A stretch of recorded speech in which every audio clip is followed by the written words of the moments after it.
Hello friends, कैसे हो आप सब। तो आज हम कार्बन चक्कर पढ़ेंगे। ठीक है। लास्ट वीडियो में मैंने आपको बताया था जल चक्कर और फिर हमने नाइट्रोजन चक्कर पढ़ा था। उसी क्रम में आज हम कार्बन चक्कर पढ़ेंगे। पहले अर्थ पढ़ेंगे, इसका समझेंगे क्या होता है। उसके बाद महत्व, उसके रूप, हर एक चीज़। ठीक है। सबसे पहले कह रहे हैं कि कार्बन का अनेकों रूपों में चक्रण ही कार्बन चक्रण है। अनेकों रूप मतलब जीव मंडल में, मृदा यानी कि मिट्टी में, जल में, वायु में आपको हर जगह पे जो है कार्बन दिखाई देगा। और उसका चक्रण जो होता है यानी कि कार्बन जाता है फिर दोबारा से उस जगह वापस आ जाता है, उसी को हम कार्बन चक्रण बोलते हैं। ठीक है। अभी हम आगे समझेंगे इसको डिटेल में। इसका जो महत्व है वो बहुत ज़्यादा है। ठीक है। पर एक निश्चित मात्रा में हो तब तक ठीक है। आपने सुना होगा कि हम बात करते हैं कार्बन उत्सर्जन को कम करने की। हम हमेशा कम करने की बात करते हैं, ना कि ख़त्म करने की। ठीक है।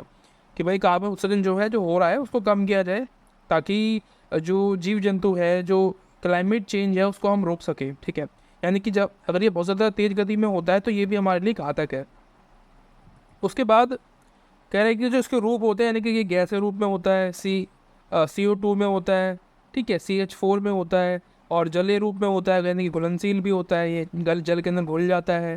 ठोस रूप में भी होता है, यानी कि प्लांट्स में, एनिमल में, जीवाश्म में, जो प्राणी, जो बेसिकली जो जानवर या मर जाते हैं ना, तो उनके अंदर भी जो है आपको कार्बन दिखाई देगा। उन्होंने भी अवशोषित किया होगा। ठीक है। इन्वायरमेंट से खाया होगा कुछ, तो वहाँ से कार्बन उनकी बॉडी में आ जाता है। तो ये जो है इसके रूप होते हैं कार्बन के। ठीक है। कई रूपों में ये आपको देखने को मिलता है, इसके अलावा भी और हो सकते हैं। उसके बाद कार्बन चक्कर का या चक्कर में प्रक्रिया, इसमें क्या होती है, दो प्रकार का प्रोसेस होता है। पहला होता है कार्बन फिक्सेशन, दूसरा होता है कार्बन उत्सर्जन। ठीक है। कार्बन उत्सर्जन और फिक्सेशन पहले समझते हैं, फिक्सेशन को, फिर उसके बाद हम उत्सर्जन समझेंगे। बेसिकली जो फिक्सेशन है उसका मतलब लिखा हुआ मैंने कि भाई संग्रहण करना, इकट्ठा करना। ठीक है। यानी कि जो भंडारण है, स्टोरेज है, वो उसको हम बोलते हैं फिक्सेशन। ठीक है। इसमें क्या होता है, क्या है, वायु का कार्बन, जल के अंदर जो कार्बन होता है, मिट्टी में जो कार्बन होता है, ये सभी एक रूप में जो है बदल जाते हैं। ठीक है। इन सभी का जो रूप है वो बदलता है अपने अपने हिसाब से। जैसे कि मिट्टी के जो कार्बन से पौधे अपना विकास करते हैं। ठीक है। यानी कि जो पौधे हैं, पेड़ पौधे हैं, उनको भी कार्बन चाहिए विकास करने के लिए, लेकिन एक निश्चित मात्रा में। अगर उससे ज़्यादा उनको मिलेगा तो वो बेसिकली सांस नहीं ले पाएंगे। ठीक है। और उनकी जो ग्रोथ हो रही थी वो रुक जाएगी। जैसे कि हम लोगों की कार्बन का बेसिकली अवशोषण जो है, पौधे आप यहाँ पे देखने को मिलते हैं कि जो पौधे हैं वो कार्बन क्या करते हैं, अवशोषित करते हैं, उसको यूज़ करते हैं, उसका इस्तेमाल करते हैं अपनी ग्रोथ के लिए। ठीक है। और आगे समझेंगे, पहले हम देखते हैं उत्सर्जन को। अब बेसिकली क्या है, कार्बन आता कहाँ से है, तो काफ़ी सारी जगह होती है, काफ़ी सारी ऐसी साइट्स होती हैं, आपको देखने को मिलता है वहाँ पे धुआं उठ रहा होता है ना, फैक्ट्रियों में, गाड़ियों में, है ना। कि भाई वो बेसिकली गैस के रूप में बाहर आता है। जो कार्बन है जो भी आपको दिखाई देगा वो गैस के रूप में बाहर आता है। ठीक है। सांस के द्वारा आप इसको लेते हो अपनी बॉडी के अंदर, है ना। पौधे के द्वारा ये जो है बाहर निकलता है, लेते हैं। जीवाश्म जो होते हैं जब हम उनको जलाते हैं, यानी कि जैसे पेट्रोल है, ये क्या है, जीवाश्म ही तो है। तो ये जब हम इसको यूज़ करेंगे, गाड़ियों में डालेंगे, अब ये गाड़ी चलेगी तो उससे वो धुआं निकलेगा, तो वो क्या है, वो कार्बन है। औद्योगिकरण से होता है, उद्योग से होता है, जो ज्वालामुखी फटते हैं, ज्वालामुखी के अंदर आपको वो कार्बन दिखाई देता है, तो ये वहाँ से आता है। ठीक है। उत्सर्जन कहाँ से होता है, मैंने हम समझ गए कि भाई जो आता है कार्बन, वो कहाँ कहाँ से आता है, कौन कौन सी साइट्स होती है, कौन कौन सी जगह होती है जहाँ से कार्बन आपको देखने को मिलता है। अर्थात अभी हम बात कर रहे हैं किसकी, हम बात करेंगे अभी फिक्सेशन की। ठीक है। अभी इसको हम आगे चलाएंगे फिक्सेशन को। और मैंने आपको समझा दिया कि उत्सर्जन कहाँ से होता है, वो खत्म हो गया वहाँ पर ही। ठीक है। कार्बन की मात्रा अनेकों शरीर में बढ़ती जाएगी। बेसिकली देखो, कार्बन की जो मात्रा है, उनकी जो शरीर यानी कि जो पेड़ पौधे हैं वो विकास करते हैं, तो उनकी बॉडी जो है जैसे भारी होती है ना, जैसे पेड़ छोटा होता है तो वो हल्का होता है। अगर एक पेड़ बहुत ज़्यादा भारी हो जाए, बड़ा हो जाए, तो उसको उठाना इम्पॉसिबल सा है ना। एक ह्यूमन जो है आम इंसान को उठा नहीं सकता अकेला। ठीक है। तो ये क्या है, ये जेब भार में जो है वृद्धि करता है, उनके वजन में वृद्धि करता है कार्बन। कार्बन भी इंपॉर्टेंट है। फिर इस पौधे पर, या इस पौधे या जो पेड़ है को कोई जानवर खाएगा, उस जानवर के अंदर भी जो है ये कार्बन जाएगा। अब जब उस जानवर के अंदर ये कार्बन जाएगा, उसको क्या बोलेंगे, संग्रहण बोलेंगे। बेसिकली दिक्कत यहाँ पे आ रही है। ठीक है।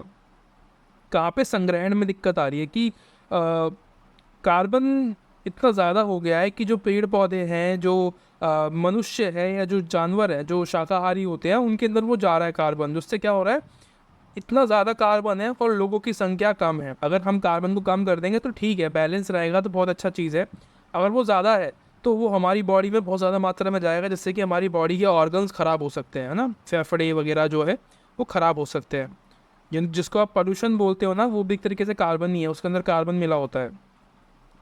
अगर कार्बन फिक्सेशन और उत्सर्जन बराबर मात्रा में हो तो इकोसिस्टम संतुलित रहेगा, है ना। मैंने आपको बताया अभी भी कि अगर हम इसको एक बैलेंस मात्रा में उसको हम रखें, ठीक है, तो क्या होगा, हमारा जो इन्वायरमेंट है, जो इकोसिस्टम है, बहुत ही अच्छे तरीके से वर्क करेगा, काम करेगा, ठीक है। और ऐसा ना होने पर अगर अगर वो संतुलित नहीं हुआ, कार्बन उसको बैलेंस नहीं आया उसके अंदर, तो क्या होगा, उत्सर्जन ज़्यादा होगा और लेकिन जो भंडारण है वो ज़्यादा नहीं हो पाएगा। भंडारण मतलब देखो, कार्बन निकल रहा है फैक्ट्रियों से, गाड़ियों से, कार्बन दुनिया भर का निकलता है, आपको देखने को मिलता है, लेकिन उसका उत्सर्जन यानी कि हम लोग इनटेक कैसे कर पा रहे हैं, इनटेक कर पा रहे हैं उतने इतने सारे कार्बन को, है ना। एक लिमिटेड मात्रा में ही तो हम उसको इंटेक कर पाएंगे अपनी बॉडी के अंदर। अगर वो बहुत ज़्यादा हो जाएगा तो पेड़ पौधों को, जीव जंतुओं को, उनको बहुत ज़्यादा परेशानी होगी, है ना, उनकी हेल्थ ख़राब हो सकती है, इकोसिस्टम हमारा डिस्ट्रॉय हो सकता है, जिससे क्या होगा, खाने के लिए खाना नहीं बचेगा और सब कुछ बेकार हो जाएगा, है ना। मैंने आपको पढ़ाया इकोसिस्टम कैसे वर्क करता है। क्लाइमेट चेंज होगा, इससे इससे ग्लोबल वार्मिंग बढ़ेगी, ठीक है। अब इसी का एक एग्जांपल यहाँ पे लिखा है, औद्योगिक क्रांति, जो कि 1750 में हुई थी, हमें सबको पता है, ठीक है। अब इसमें क्या है, आपको पता होगा कि भाई मशीन जो है या जो उत्पाद है वो बढ़ाया गया था ना, मशीनों का प्रयोग किया गया था और बहुत ज़्यादा मात्रा में मशीनें बनाई गई थी। इससे क्या हुआ, नगरीकरण बढ़ा, जनसंख्या बढ़ी। इससे क्या होता है जनसंख्या से, कि भाई जो डिमांड होती है इन चीज़ों की वो बढ़ती है ना। डिमांड बढ़ती है तो क्या होता है, पेड़ पौधे काटे जाते हैं बड़ी मात्रा में, उनको फिर जो है उससे फर्नीचर बनते हैं, पेड़ पौधों से और चीज़ें बनती है। उससे क्या होता है, कार्बन जो जिसको हम बचा पा रहे थे, यानी कि रिचार्ज जो हो रहा है, कार्बन उसको हम ख़त्म कर रहे थे पेड़ पौधों के द्वारा, पेड़ पौधे उसको अपने अंदर अवशोषित कर रहे थे, लेकिन वो नहीं हो पा रहा है अब, ठीक है। तो वो एक समस्या पैदा हो रही है यहाँ पे कि पेड़ पौधे कम है, इस वजह से जो है हमारा कार्बन उत्सर्जन को कम करने की हम बात करते हैं, ठीक है। इसका सोल्यूशन ये भी हो कि अगर हम पेड़ पौधों को बहुत ज़्यादा मात्रा में बढ़ा दें, तब भी शायद कुछ फ़र्क पड़ सकता है हल्का फुल्का, लेकिन कार्बन इतना ज़्यादा हो गया है कि उसको कंट्रोल करना थोड़ा मुश्किल है। अब हम इसका एक ही उपाय कर सकते हैं कि इसको कम कर दें। जो भी हम उद्योग लगाते हैं, फैक्ट्रियाँ लगाते हैं, इसको कम से कम किया जाए, ठीक है। और जो एनर्जी चाहिए होती है किसको, मशीनों को चलाने के लिए एनर्जी किस प्रकार की, भाई प्लांट चाहिए, यानी कि जो लकड़ियाँ हैं प्लांट से वो चाहिए, कोयला चाहिए, है ना। जैसे कि स्टीम इंजन का आविष्कार किया गया था, तो उस टाइम जो है कोयला का बहुत ज़्यादा जो है यूज़ किया गया था, तो उससे क्या हुआ, कार्बन निकला उसके अंदर से। और जो फ्यूल है ना, गाड़ियों को चलाने के लिए, मशीनों को चलाने के लिए फ्यूल लगता है, वो चाहिए, उससे क्या होता है, कार्बन ज़्यादा मात्रा में रिलीज़ होता है ना। अब इसमें क्या है, कह रहा है कि 1940 में तीसरे विश्व युद्ध के देशों ने या तीसरे विश्व के देशों ने औद्योगिकरण की दर को बढ़ाया, जिससे क्या हुआ कि उत्पादन विकसित हुए, है ना। औद्योगिकरण को बढ़ाया तो क्या हुआ, उत्पाद ज़्यादा हो गए। और फिर विकासशील देश यानी कि भारत, चाइना और ब्रिक्स के देशों ने CO2 को बढ़ावा दिया। CO2 मतलब वही कार्बन डाइऑक्साइड जो है उसको इंक्रीज़ किया, जिससे कि ग्लोबल वार्मिंग बढ़ी और जिसने कार्बन चक्कर की दर को हानि पहुंचा दी, है ना। जो चक्कर था, जो वापस कार्बन अपनी जगह पे जा रहा था, फिर दोबारा से आ रहा था, जो कि एक अच्छी चीज़ है, ठीक है। मैंने आपको बताया भाई, जीवन और मृत्यु जो है ये एक इकोसिस्टम का पार्ट है ना। हम जन्म लेते हैं, हम खाना वाना खाते हैं, ठीक है, बड़े होते हैं, फिर एक समय ऐसा था कि हमारी मृत्यु हो जाती है, सबकी होती है। वो क्या है, एक इकोसिस्टम का पार्ट है। अगर वो नहीं होगा तो धरती पे बोझ बढ़ जाएगा, ठीक है। लोग मरेंगे नहीं तो कैसे, मतलब दोबारा नए लोग जन्म कैसे लेंगे, तो ये ज़रूरी है। ऐसे ही जो कार्बन है वहाँ पे भी ये इंपॉर्टेंट होता है कि नए नए जो कार्बन है वो रिलीज़ हो, फिर दोबारा से ख़त्म हो जाए वो कार्बन, फिर दोबारा से रिलीज़ हो, ठीक है। तो ये आपका चैप्टर हुआ आज का।